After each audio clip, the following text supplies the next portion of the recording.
Diabetic foot ulcers are one of the classic lesions of diabetic lower extremities. Going back 2 centuries, there are descriptions of diabetic foot ulcers. And again, a diabetic foot ulcer is generally or usually a painless, deep sore in the foot that develops as a result of minor injuries or cuts or scratches.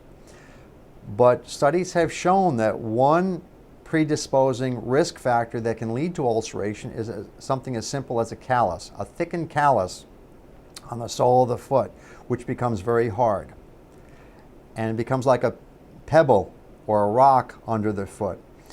And imagine if you have neuropathy and no feeling. You continue to walk on that hard part on the bottom of the foot, and this leads to high pressures. And a high pressure in any one part of the foot is going to lead to injury on that foot. So we know that calluses in and of themselves can be an important risk factor for subsequent ulceration and infection. Just like a crack in the skin due to excessive dryness can lead to bleeding, which can lead to ulceration, especially in the presence of peripheral arterial disease. Ingrown toenails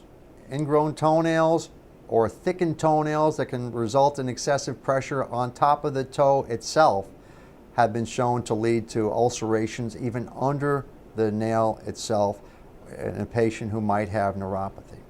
So the importance is that these simple, common lesions, if you will, that might be present in a patient without diabetes become very serious, important risk factors that can lead to ulceration, especially in patients with neuropathy or patients with peripheral arterial disease or both.